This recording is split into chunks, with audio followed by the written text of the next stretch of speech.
The projections were clear. Pretty much everyone was expecting Medicare Part B premiums to rise significantly in 2026. Well, the data was just released. It didn't match expectations, but to me, the bigger news is what happened with the income-related monthly adjustment amount, or IRMAA thresholds, for 2026. We're going to dive into that to help you with your planning. Then more coming up.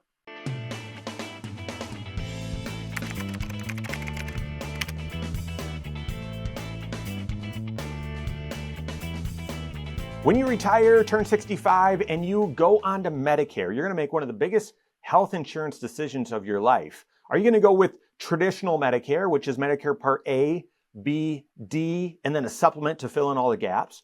Or are you going to go with Medicare Advantage, which is Medicare Part C? You've got to be working with your CFP who's collaborating with your health insurance expert, get the right level of education, and talk through the specifics of your situation so that you can make a great choice. But regardless of that path, whichever one of those you chose, you need to know, you need to pay attention to what is the Medicare Part B premium? Because whether you go with traditional Medicare, you're certainly going to pay that Part B rate because you're on Part B, of course. But even if you go Medicare Advantage and elect to go with Part C, you're still paying the Medicare Part B premium. So knowing from a year-to-year basis, well, is that premium changing? Is what I'm paying for Medicare Part B, is that going up? Is it staying the same? That impacts your planning.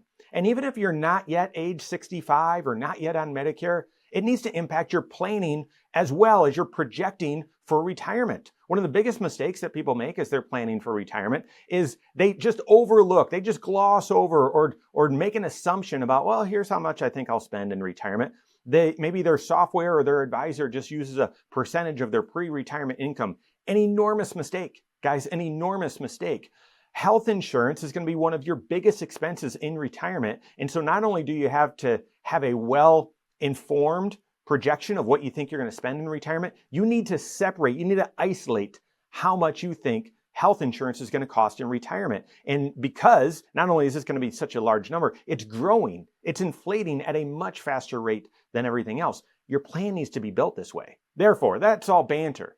You need to pay attention to what the Medicare Part B premium is, and it was just announced what it's going to be for 2026. Right now, in 2025, that base rate for Medicare is $185. That's per person. And if your income, modified adjusted gross income, was too high, then you're going to pay a surcharge on top of that, an income-related monthly adjustment amount on top of that. Well, everyone expected that the Medicare Part B premium was going to rise significantly for 2026. And even though it didn't meet those expectations, thankfully it wasn't as high, it's still an abnormally large increase for 2026. The new premium, base premium for Medicare Part B is going to be $202.90. Okay, so a $17.90 increase over the $185 base rate of 2025. So almost a 10% increase. The projections were that it was going to be around 12% increase, so a little bit less, but guys, that far surpasses inflation, far surpasses,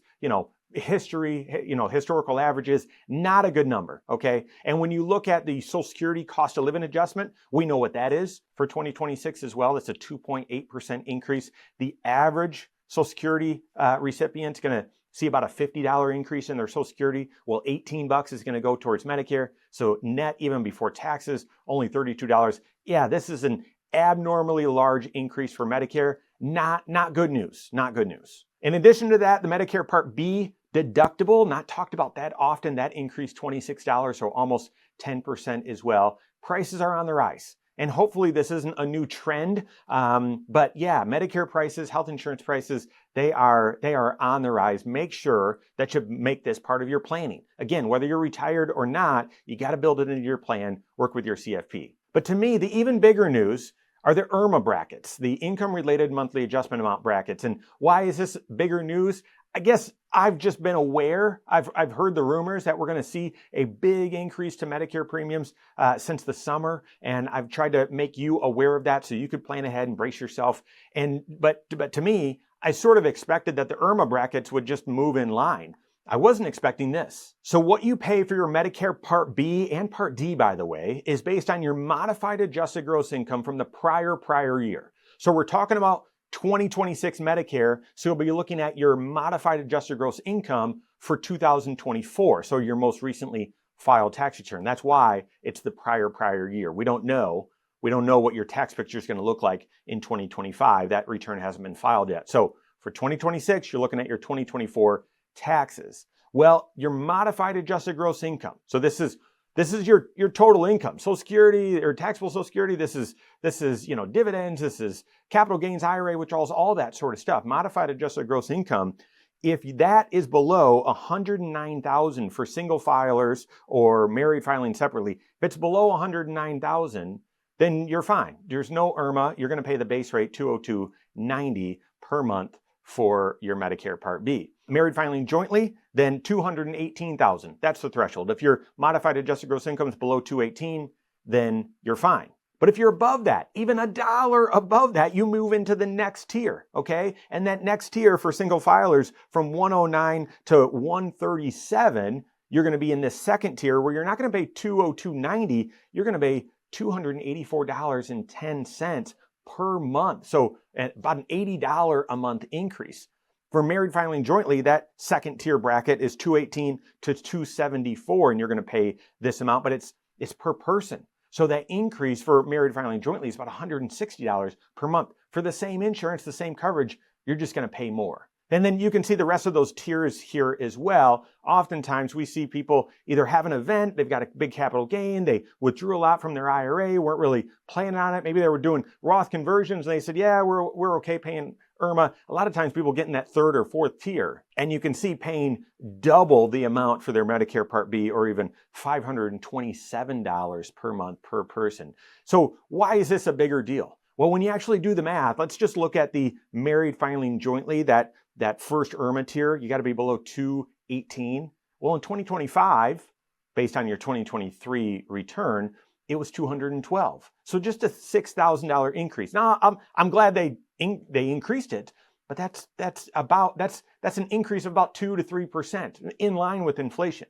So we saw an outsized increase in the premium that you have to pay for your Medicare, but a very marginal, just nominal increase in the amount of folks that in the income amount that you would need to have in order to pay the base rate. So this is consistent to actually what we saw with Social Security as well, where the cost of living adjustment was just 2.8, but the Social Security wage base increased significantly. So more people are going to have to pay more taxes on Social Security, even though the cost of living adjustment was just a small amount. All of this points back to planning, okay? All of it points back to planning. The increase, the outsized increase that we saw, that we're going to see in Medicare Part B, make sure it's part of your plan. If this means you need to update how much you're withdrawing out of your retirement portfolio, out of your nest egg, make sure you're working with your CFP to have a wise and manageable withdrawal strategy. If you're not yet on Medicare, make sure you're planning ahead, right? Build this into your retirement projections so that you can update your confidence rate based on these new higher numbers. And then for IRMAA, yeah, make sure that it's just going to require even more proactive planning, even more awareness for taking advantage of Roth conversion so that you have future years out there in the future where you have lower RMDs and maybe you can avoid IRMAA out there in the future, but you need to manage it today as well. So all of it, proactive planning from a retirement standpoint, proactive planning from an income standpoint, proactive planning from a tax standpoint. All of this impacts your Medicare Part B. Work with your certified financial planner on that. If you don't have a CFP on your team that can help you with all 6 areas of your financial life, you can contact one on my team.